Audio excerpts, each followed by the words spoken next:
Você que está em casa já conseguiu abrir o Salmo 121. E assim diz a palavra do Senhor. Salmo muito conhecido da igreja. Eleva os meus olhos para os montes. De onde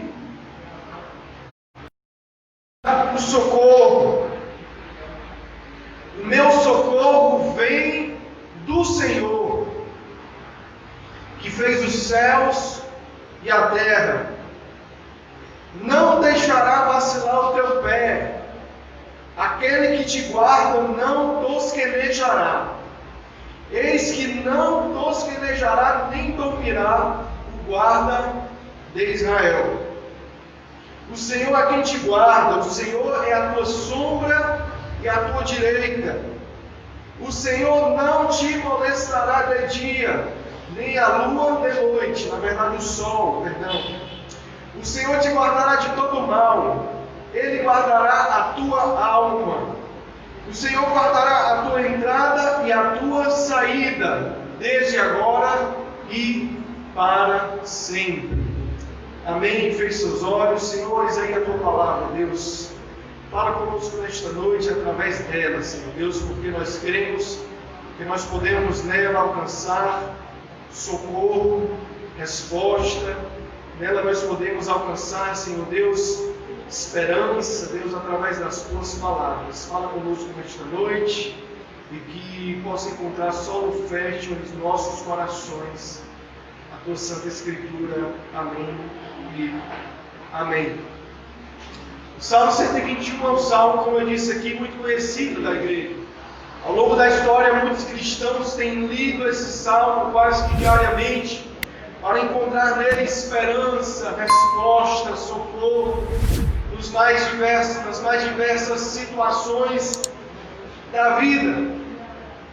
Lendo o saltério, você vai perceber logo no título do salmo, na epígrafe desse salmo, que ele tem algo muito em comum com o salmo anterior e com os salmos seguintes. O Salmo 121 é um dos salmos do grupo de salmos chamado Salmo de Peregrinação. É o salmo de romagem, o salmo do peregrino, o salmo daquele que está viajando. Nós temos aí no Salmo 120 já o título, a mesma epígrafe que aparece no Salmo 121, Cântico dos Degraus. Salmo 122, 123 até o 134, você vai ter esse mesmo título, essa mesma epígrafe, com algumas pequenas variantes. Esse salmo ele faz parte do 5º livro do Saltério, que vai aí do Salmo 106 até o último salmo, e ele faz parte deste grupo. Os estudiosos dizem que esse salmo era um dos salmos cantados, entoados, salmos orados por aqueles peregrinos que iam rumo a Jerusalém. Pelo menos aí, nas 3 principais festas anuais, o povo de Israel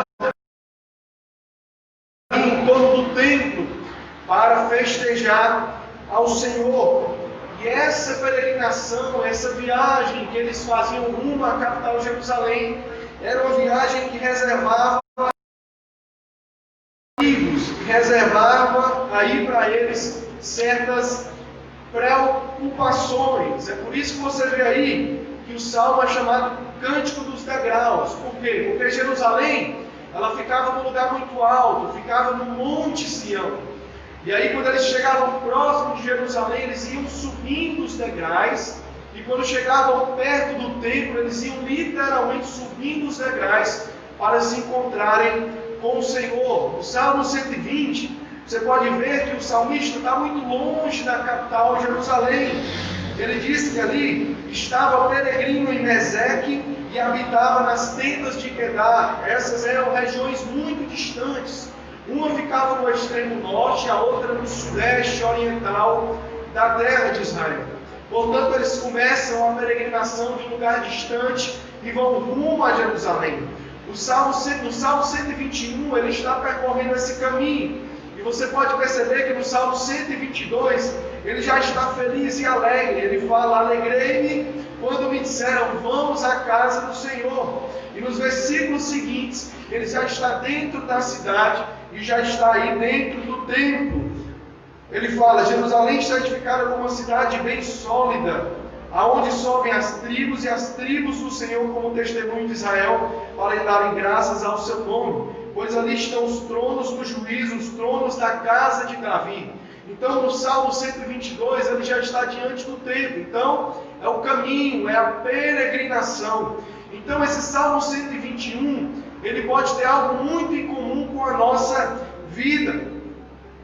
O apóstolo Paulo, ele diz em 1 Coríntios capítulo 10, que toda a história de Israel, principalmente a peregrinação de Israel no deserto e todas as coisas que vão acontecer no Antigo Israel e no Antigo Testamento, eles nos servem de exemplo e figura para aviso nosso. Você pode ler depois na sua casa, 1 Coríntios capítulo 10, que tudo que acontece aí na história de Israel é posto como exemplo para nós. Da mesma forma que eles foram tentados no deserto, nós também somos tentados. Da mesma forma que eles foram tentados a adorarem outros deuses, nós também continuamos tentados. Portanto, essa peregrinação que o israelita fazia rumo à antiga Jerusalém, a capital Jerusalém, ela pode ser aplicada na nossa vida, em nossa peregrinação existencial como um todo.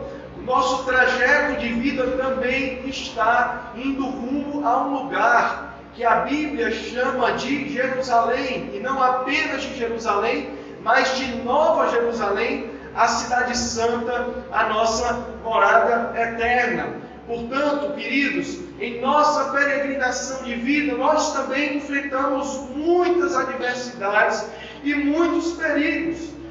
Muitas vezes nós, diante dessas questões, diante dessas dificuldades, nós nos perguntamos também de onde pode vir o nosso socorro, de onde pode vir resposta para os nossos questionamentos, de onde pode vir ajuda diante dos problemas. O que nós vamos fazer? Quem é que pode estender o braço? Quem é que pode nos acolher? E agora? Muitas vezes nós nos perguntamos assim.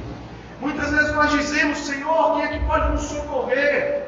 Ou então, quem é que pode vir em meu favor?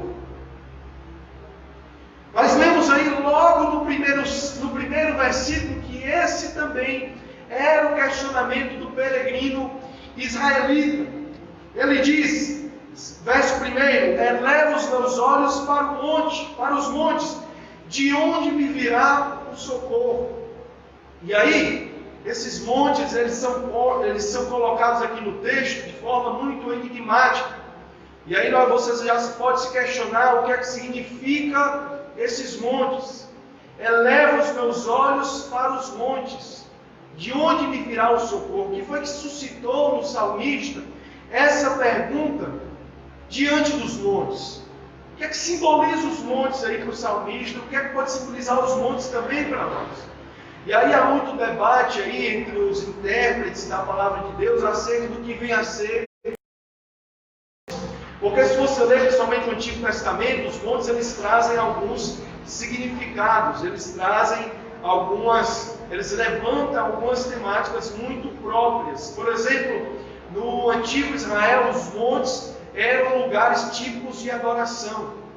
A Jerusalém, a cidade onde o templo de Deus, ele foi erigido sobre o Monte Sião, ele ficava no lugar dos lugares mais altos da região. Quando os israelitas adoravam outros deuses, eles adoravam também nos outeiros, nos pequenos montes. As cidades dos povos pagãos, as capitais eram sempre edificadas também em cima dos montes, porque os montes eram lugares seguros, eram lugares onde se era propício se construir uma fortaleza, e também ali no imaginário do povo antigo, era um lugar que estava mais próximo dos deuses. Portanto, quando o salmista diz, eleva os meus olhos para os montes, ele pode estar se questionando para que Deus ele deveria olhar diante dos muitos deuses que lhe era oferecido. Para onde eu vou olhar? Para que Deus eu vou olhar? Que Deus vai me socorrer? É o Deus dos montes moabitas?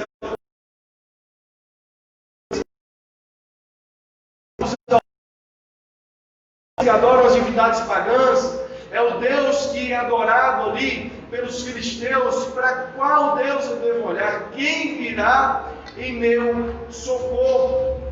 Um outro significado que pode ter um monte nesse texto também é com respeito ao perigo que eles poderiam trazer, eles poderiam representar, porque não raramente os montes eram lugares nos quais se escondiam os ladrões. Você vê que, por exemplo, quando Davi fugia de Saul, ele se esconde numa caverna. Então, os montes tinham muitas cavernas e eram lugares propícios para você se esconder e pegar um viajante de surpresa. Portanto, os peregrinos que estavam rumo a Jerusalém, eles também se questionavam aí quem é que poderia socorrê-los diante da ameaça de roubo, diante da ameaça dos ladrões que poderiam se esconder por detrás dos montes e nos próprios montes. Esses montes também poderiam significar uma outra coisa. Os montes em Israel e para o povo antigo significava uma obra de Deus muito firme e inabalável. Não é à toa que, tratando e trazendo um significado com respeito a palavras, eles dizem que aqueles que confiam no Senhor eram como os montes de Sião. Então os montes traziam lembrança daquilo que era firme, daquilo que era forte, daquilo que não facilmente se desmanchava, que resistia às mais horríveis tempestades, aos tempos, às tempestades, aos terremotos. Portanto, eles olhavam para os montes e eles também se perguntavam que socorro tão inabalável como os montes poderia vir e socorrê-los naquele caminho perigoso de peregrinação. E aí você pode perguntar-se nesse momento, como é que eu vou interpretar esse monte nessa passagem aqui? O livro de Salmos ele é interessante porque ele é um livro poético. E aí, diferente de outros textos da Escritura, cuja interpretação muitas vezes ela é muito estática, ela cabe apenas uma interpretação, o livro de Salmos, não que ele aceite uma miríade de interpretações, mas ele tem aplicações amplas, ele tem aplicações diversas, por ser um texto de linguagem poética. Os montes podem representar todas essas coisas. Os montes podem representar os muitos deuses, as muitas divindades pagãs que eram adoradas nos lugares altos. Eles podem significar os ladrões, eles podem significar a ameaça que se escondia nos montes, e eles também podem significar essa criação de Deus diante dos olhos, que parece inabalável, que parece firme, que parece muito concreta e que não sofre as intempéries do tempo. E aí, quando ele se questiona de onde vai vir o socorro dele, ele vai muito além dos montes. Ele já não olha para os montes. Ele agora vai olhar para um outro lugar. Melhor dizendo, ele vai olhar para uma pessoa. Quando esses peregrinos iam caminhando para Israel, era bem provável que uma parte da grupo entoasse a primeira parte do verso primeiro e a outra parte do grupo respondesse. Então a parte do grupo dizia: eleva os meus olhos para os montes, de onde virá o meu socorro? E aí a outra parte da caravana respondia: o meu socorro vem do Senhor. O meu socorro vem do Deus de Israel. Eles sabiam muito bem de onde viria o socorro. Eles agora não olhavam mais para os montes, que poderia simbolizar todas essas coisas, mas elevaram os olhos deles para o próprio Deus. E o texto diz que esse Deus é o Deus que criou o céu e a terra. Ele era o Deus que não apenas tinha criado os montes, mas também tudo que diante dos olhos deles estava. Se eles olhavam para a criação, para o Deus da criação, que tinha criado os montes, eles sabiam que esse Deus da criação estava olhando para eles. Eles sabiam de modo muito convicto que era Deus que viria ao socorro, em socorro deles. E aí, diante dos perigos da peregrinação da nossa vida, da nossa existência, nós podemos olhar para diversas coisas diante de nós que estão aí sendo colocadas.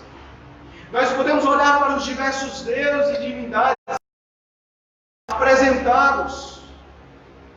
E aí você pode idolatrar diversas coisas, você pode idolatrar diversas pessoas. Você pode, diante da calúnia, da acusação, se questionar: eleva os meus olhos para quem? De onde virá o meu socorro? E aí você pode encontrar socorro ou intencionar encontrar esse socorro em alguém. Algumas pessoas, por exemplo, nesse período de pandemia, elas em desespero, em problemas de saúde, elas elevam os olhos delas para onde? Você pode, diante da enfermidade, elevar os olhos para o serviço público de saúde. De onde me virá o socorro? O meu socorro vai vir dos profissionais médicos? O meu socorro diante dessa doença vai vir da ciência? Coloca e deposita a sua confiança unicamente no ser humano ou em alguma produção humana, você está automaticamente colocando isso no trono do seu coração. No trono do seu coração, dentro do seu coração existe um lugar, um trono. E nesse trono deve estar sentado Deus. Mas muitas vezes nós tiramos Deus do trono dos nossos corações e nós colocamos qualquer coisa ou alguém. Quando você eleva os seus olhos, por exemplo, para os magistrados, para o governo, para o Estado, e aqui eu já faço uma crítica válida, quando o cristão ele tenta messianizar, ele está tirando Deus do coração dele e fazendo se assentar no trono do coração dele um outro Deus. Quando ele acha que é do Estado que vem o socorro, que é da política que vem o socorro, que é de uma ideologia, de um partido político, ele está idolatrando o Estado. Ele está idolatrando um partido. Esse camarada é o escolhido de Deus para me socorrer. Eu não sei na sua Bíblia, mas na minha só existe um Messias. E esse Messias é Jesus Cristo de Nazaré. Você pode elevar os seus olhos e olhar para esses diversos deuses que são postos aí diante de você. Diante do desespero, você pode tentar encontrar alívio no Deus da prostituição. Diante do tédio, numa pandemia como essa, os homens podem encontrar alívio na pornografia, em algum outro tipo de prazer ilícito. Diante aí dessa angústia existencial, na nossa peregrinação de vida, na nossa existência, você pode colocar qualquer coisa no trono do seu coração. O pecado de Adão, ele não começa quando ele morde o fruto. O pecado de Adão começa quando Adão tira Deus do trono do seu coração e coloca ele mesmo. As costas para Deus, ele vira as costas para o mandamento de Deus. E ele dá vazão à concupiscência da carne, à concupiscência dos olhos e à soberba da vida. Ele olha para o fruto e ele vê que o fruto é bonito, concupiscência dos olhos. Ele vê que o fruto é bom para se comer, concupiscência da carne. E ele quer tornar-se semelhante a Deus, conhecedor do bem e do mal, soberba da vida. É quando você quer ser o seu próprio Deus. É quando você quer socorrer a si mesmo, encontrar socorro em qualquer outro lugar, em qualquer outra pessoa, em qualquer outra coisa. E aí eu pergunto para você, eleva os meus olhos, de onde vem o meu, onde vem o seu socorro? Você esperança, alívio, resposta. Onde você tem buscado socorro, alívio, resposta, para quem você tem olhado? E os israelitas sabiam bem que este Deus, que habitava no templo de modo muito especial, como eu falei aqui no começo, eles estavam rumo à cidade santa, rumo ao templo do Senhor. Lá eles sabiam que iam se encontrar com Deus. Eles também sabiam que Deus ele não estava restrito ao espaço do clero, ao espaço do sacerdócio, ao espaço do templo. Ainda que Deus habitasse de modo especial, poderoso, litúrgico, santo, no templo de Jerusalém, Deus era o Deus criador dos céus e da terra, e Ele habita em todos os lugares. Primeiro ponto que eu quero trazer essa noite na leitura desse salmo, que o Deus que o salmista nos apresenta é o Deus que nos socorre. É o Deus que é a resposta para o nosso questionamento em busca de alívio para as nossas aflições. Ele é o Deus Criador, que não criou apenas os montes. Ele que é inabalável, Ele que é fortaleza, Ele que é socorro bem presente no dia da angústia. Só Ele, nele deveremos permanecer. Aleluia. Eleva os meus olhos para os montes. De onde me virá o socorro? O meu socorro vem do Senhor, e o teu socorro vem do Senhor. E aí, seguindo o salmo, ele vai dizer que o Senhor não deixará vacilar o teu pé. Ele diz que Ele não deixará você tropeçar. E aí o Salmo já nos traz que esse Deus que nos socorre, Ele é o Deus também que nos mantém seguros. Ele é o Deus que nos mantém de pé. Ele é o Deus que nos ampara, que nos mantém em equilíbrio. Abre a sua Bíblia lá no texto da carta de Paulo aos Coríntios, a primeira carta de Paulo aos Coríntios, capítulo 10, nós vamos ler o verso 12 e o verso 13. Esse Deus é o Deus que nos sustenta. Esse é o Deus que nos mantém seguros. Primeira carta do apóstolo Paulo aos Coríntios, capítulo 10. É nesse capítulo que Paulo vai trazer aquilo que eu falei, que toda a caminhada e peregrinação de Israel é posto agora como figura. E aí no verso 12 e 13 ele diz o seguinte: aquele, pois, que cuida de estar de pé, ore para que não caia. É um texto interessante, também muito conhecido. Há aí um imperativo, há aí um convite para que você cuide de estar de pé.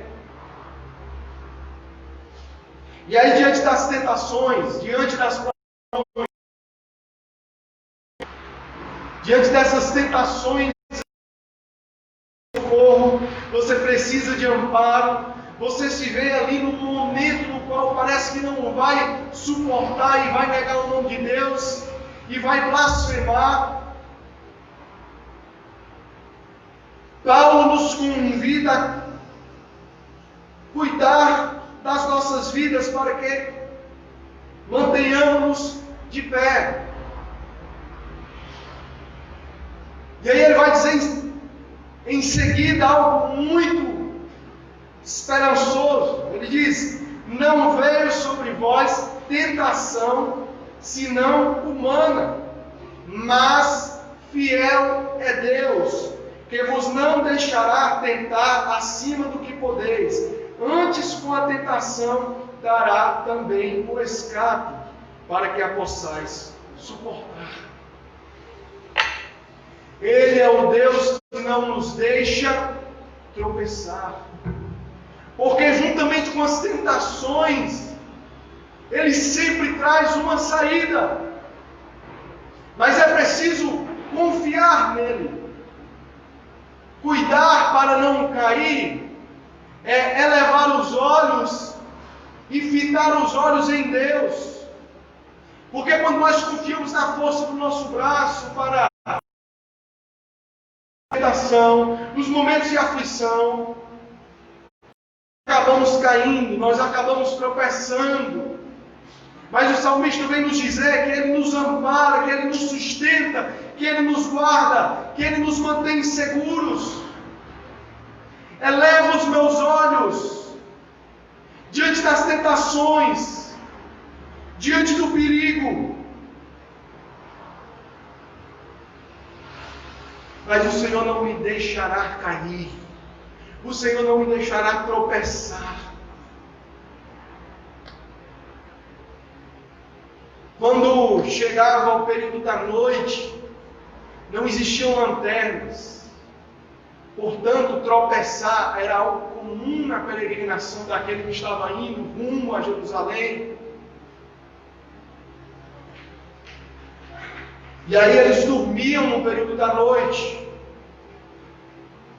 E aí quando você dorme, numa situação dessa de terror,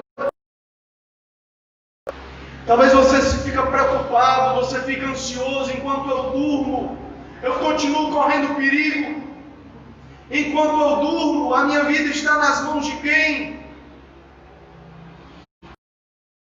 Dizer que Deus, esse Deus que o guarda, esse Deus que o ampara, era um Deus que não pisca os olhos.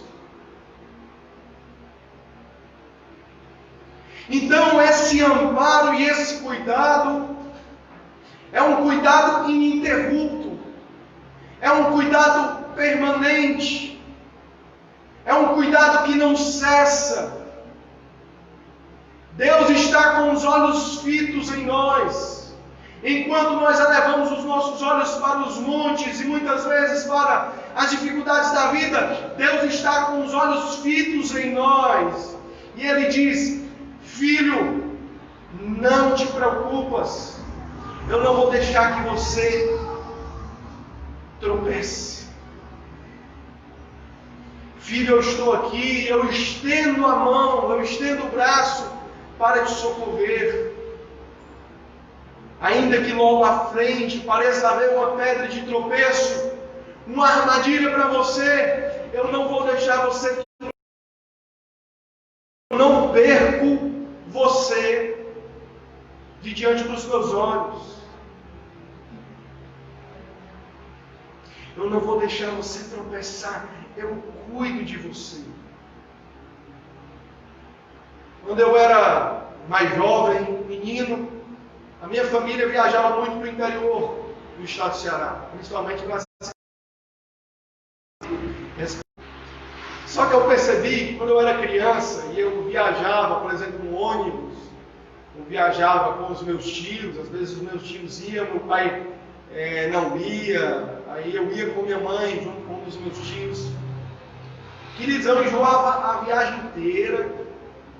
Os meus tios paravam o carro diversas vezes para que eu provocasse no caminho, mas eu não piscava o olho. Eu ficava acordado. Eu percebi que quem estava no volante, quem estava na direção, não era meu pai. Isso me trazia muita preocupação, muita angústia. Criança, olhando os noticiários de acidentes de trânsito, muitas histórias. Quando eu via meus tios conversando, fumando ali, dispersos na viagem, eu ficava preocupado. Para mim, o melhor motorista do mundo era meu vai. Quando eu viajava com meu pai, eu estava tranquilo, porque meu pai não, meu pai, tudo pode acontecer, mas meu pai não vai se envolver no acidente. E aí eu trago essa metáfora para a nossa vida, para essa viagem que nós estamos fazendo. O apóstolo Pedro, na sua primeira carta, ele disse que nós também somos peregrinos.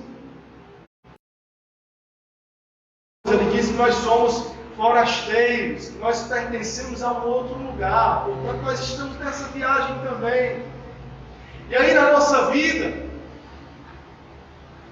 queridos, quando Deus está no controle, quando Deus está no volante, nós podemos nos sentir seguros.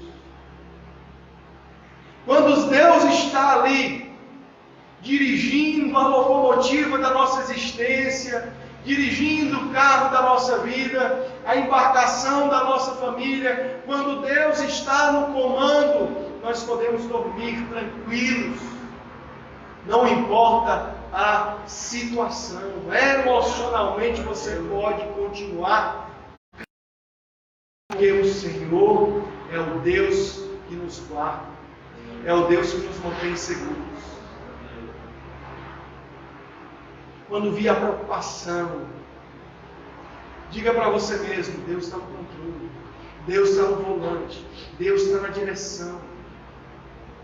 E quando eu elevar os meus olhos para os montes, e que imediatamente eu me recorde disso que o salmista trouxe aqui, e eu tiro os meus olhos dos montes e contemplo a grandiosidade do meu Deus, a fidelidade do meu Deus, que é um Deus que nos socorre, e é um Deus que nos ampara e que nos mantém seguros em todas as situações da nossa vida.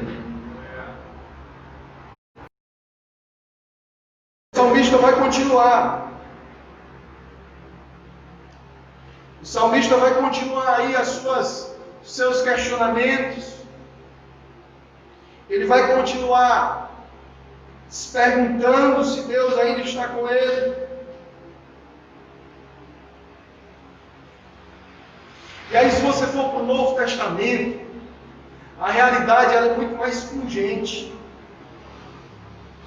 Se o salmista tem essa convicção que Deus está com ele, que Deus está mantendo ele seguro e amparado, nós podemos inferir, a partir das revelações que nós conhecemos no Novo Testamento, coisas ainda mais profundas. O verso 5 ele diz: o Senhor é quem te guarda, o Senhor é a tua sombra e a tua direita.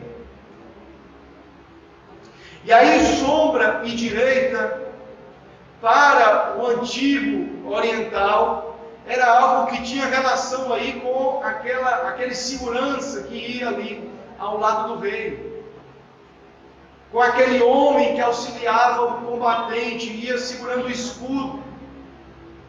Ele era como uma sombra. Quando o combatente, o general, ele ia ali, lutando na batalha, o auxiliar, o ajudante, ia segurando o escudo à sua direita. E era como uma sombra que não desgrudava, que não saía de perto dele.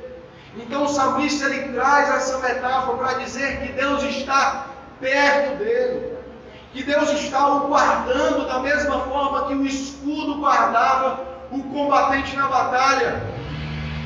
Se Deus era o Deus que trazia socorro, se Deus era o Deus que trazia amparo, Deus agora era apresentado como escudo. E nós temos essa comparação, outros salmos, que o Senhor é escudo, que o Senhor é fortaleza. Mas quando nós vamos para o Novo Testamento, essa realidade, ela vai uma realidade além. Se Deus é apresentado ali como um Deus perto deles, quando você começa a ler as primeiras páginas dos Evangelhos, você percebe que um carpinteiro de Nazaré era a encarnação de Deus. tornou-se realidade. A metáfora aqui, ela ganha carne e osso, ela se torna humana. E eis que vimos a sua glória, cheio de graça e de verdade. E Ele habitou entre nós. Como disse o apóstolo Paulo, nós tocamos, nós ouvimos, nós apalpamos a verdade. Ele encarna, Ele se torna humano. E como a promessa dizia, era o Deus Emanuel, era o Deus com eles, era o Deus próximo a eles. E aí, sabe, Deus está conosco, Deus está perto de nós. Mas não somente isso, quando chega o capítulo 14 do Evangelho de João, essa realidade ela vai alcançar níveis ainda mais impressionantes, níveis ainda mais transcendentes. Uma realidade muito mais profunda. Ele diz, o Espírito da verdade, naquele capítulo 14, quando ele fala, não vos deixarei órfãos, eu vos darei um outro Consolador, o Espírito da verdade, que o mundo não pode conhecer, porque não o vê nem o conhece, mas vós o conheceis, porque habita convosco e está em vós. Às vezes nós esquecemos da profundidade dessa afirmação. Se para o salmista Deus era comparado a uma metáfora por estar próximo como um escudo, se para os apóstolos Deus era encarnado, um ser humano que se poderia tocar, cheirar, ouvir de perto, na nossa realidade atual, Deus não está apenas conosco, mas em nós. Deus habita conosco. Deus não está apenas no nosso meio, mas Deus habita no nosso interior, e Ele faz jorrar do nosso interior rios de águas vivas. Eleva os meus olhos para os montes, e onde virá o socorro? Você nem precisa levar muitos olhos. Quando aquela mulher samaritana, diante de Jesus, pergunta, como eu devo adorar? Vocês, judeus, dizem que é em Jerusalém onde se deve adorar. Cristo diz, não é aqui ou ali, não é neste monte aí de Gerezim, onde vocês erigiram o templo, nem é no templo de Jerusalém, porque o Pai procura aqueles que o adoram em espírito e em verdade, é aqui e agora. Você pode adorar em qualquer lugar, porque eu estou convosco, e não apenas isso, eu estou em nós, fazendo jorrar rios de águas vivas do teu ventre, preenchendo a tua vida, tirando toda preocupação, tirando todo questionamento, tirando toda angústia, trazendo todo alívio. Eu estou no período de pandemia, eu estou convosco diante das acusações, diante da calúnia, diante da língua ferida, eu estou convosco e em vós, diante das adversidades, eu estou convosco, e não somente isso, mas em vós, e trarei consolo, e trarei verdade, e trarei descanso para as vossas almas. Tomai sobre vós o meu jugo e aprendei de mim, porque sou manso e humilde. E o meu jugo é suave e o meu fardo é leve. De quem me virá o socorro? O meu socorro vem do Cristo de Nazaré. O meu socorro vem do Senhor, que fez os céus e a terra e mais. O meu socorro vem do Senhor, que tomou a forma humana, humilhando-se a si mesmo, e habitou entre nós, e foi servo humilde servo até o fim, até a morte de cruz, para me resgatar, para me trazer vida e esperança.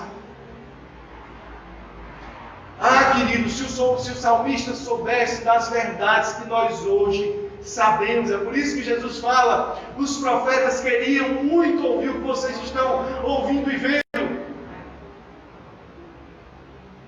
O que era poesia e metáfora é uma realidade muito real, é uma realidade muito concreta nas nossas vidas. E aí ele vai continuar: o sol não te molestará de dia, nem a lua de noite. E aí esse verso é muito próprio do antigo israelita, que na peregrinação poderia ser muito atingido pelo sol. Aquele sol ali, tórrido, do Oriente Médio, trazia muitas complicações para aquelas pessoas que viajavam ali nas estradas desérticas e áridas, insolação, muita sede, muito cansaço, suor. À noite guardava os seus mistérios. Dizem alguns que a palavra lunático é uma palavra que vem se desenvolvendo ao longo das épocas e das eras, e ela tem a sua derivação da palavra lua. Então era nas noites onde as pessoas enlouqueciam diante da escuridão, diante dos ventos. A noite tinha os seus mistérios, as suas lendas. E aí, para aplicar para a nossa vida, nós podemos dizer que o Senhor nos guarda em todos os momentos, como eu já tenho dito aqui. Nós não temos essa realidade aí de sol, como tinham aqueles peregrinos de Israel. Mas durante o dia estão também suando, estão também sofrendo, e a labuta diária parece não trazer resposta, e o trabalho não parece produzir. Você não consegue dormir à noite, precisa tomar remédio. Saiba que de dia e de noite o Senhor te guarda, o Senhor te vê, o Senhor está convosco e o Senhor está em você. E aí ele vai dizer, o Senhor, no verso 7, não, o Senhor te guardará de todo o mal, guardará a tua alma. E aí, se ele começou com as questões mais pequenas e aparentemente insignificantes, com os passos daquele que caminha, ele agora vai trazer significados mais abrangentes. Ele agora vai dizer que esse Deus era o Deus que o guardava de todo o mal. E ele guardava a sua alma. E aí, quando o salmista ele fala alma, do original hebraico nefesh, ele está dizendo vida como um todo, integralmente. Não é que Deus guarda o seu espírito ou a sua parte espiritual. Essa preservação que o Senhor traz é uma preservação que envolve todas as áreas da sua vida, que por completo é uma abordagem integral, holística da vida. O Senhor te guarda e te livrará do mal em todas as questões, em todos os âmbitos, de todas as formas. E aí você pode se questionar agora, se o Senhor vai livrar a minha vida como um todo, integralmente, por que é que eu adoeço? É isso que o texto quer dizer? Que eu não vou adoecer? É isso que o texto quer dizer? Que eu não vou enfrentar dificuldades? Se o texto não está dizendo da minha alma, do meu espírito, da minha vida espiritual, e fala de uma forma integral, por que eu tenho passado tantos problemas na minha vida? E aí você deve lembrar que Deus não tem um negócio conosco apenas em nossas questões espirituais. Existem muitos cristãos que acham que o livramento é para o espírito e não para o corpo. Que quando você morrer, você vai para o céu, seu espírito vai para o céu e acabou-se. A esperança é que Deus nos preserve até mesmo além da sepultura. A ressurreição é do corpo também. Ele nos livrará de todo mal. Aqui pode ter implicações eternas, e você vai ver no verso seguinte que tem. Ele guardará a nossa vida como um todo, e isso vai além do que os nossos olhos podem contemplar, do que as nossas mentes podem compreender. Ele está guardando a nossa vida em todas as situações, ainda que sobrevenham problemas. O Senhor está cuidando, o Senhor está tratando. É nos problemas e nas diversidades onde nós encontramos muitas vezes o caminho da maturidade, o caminho do crescimento. Deus nos guarda de diversas formas, de formas multifacetadas. A sua graça é multiforme graça e se manifesta de diversas formas, guardando e preservando a nossa vida. Deus é o Deus que nos socorre. Deus é o Deus que nos guarda. Deus é o Deus que nos ampara. E por fim, o salmista vai terminar dizendo que o Senhor é o Deus que guarda a nossa entrada e a nossa saída, desde agora e para sempre. Se Ele guarda de todo mal, e Ele conduz preservando o peregrino, essa preservação, ela alcança implicações eternas. Ele nos conduzirá desde o princípio da nossa vida, desde a nossa entrada no mundo, até a nossa saída, até o fim. No Salmo, Deus conduzia os peregrinos até o templo e os trazia em segurança para casa. Nossa vida, Deus nos traz a existência e também nos está preservando, nos levando rumo à nossa casa, mansão celestial, habitação eterna. Moisés, Abraão, em Hebreus 11 vai dizer que eles morreram aguardando, esperançosos, por uma habitação que não era terrena. Eles aguardavam a volta para casa. Deus é o Deus que nos preserva e nos conduz à eternidade. Quando Jesus está indo ali para o céu, na sua assunção, no seu último discurso muito famoso, ide por todo mundo, pregar o Evangelho a todas as nações, fazendo discípulos e os batizando em nome do Pai, do Filho e do Espírito Santo, ele diz: ide por quê? Eis que estou convosco todos os dias, até a consumação dos séculos. Amém. Mateus 28, 20. É o Deus que nos conduz até o fim. Diante da morte, o apóstolo Paulo diz: guardei a fé, encerrei minha carreira. Desde agora a coroa da justiça me está preparada. Não somente a mim, mas também a todos aqueles que perseverarem. 1 Timóteo capítulo 4, as suas últimas palavras ao seu discípulo Timóteo: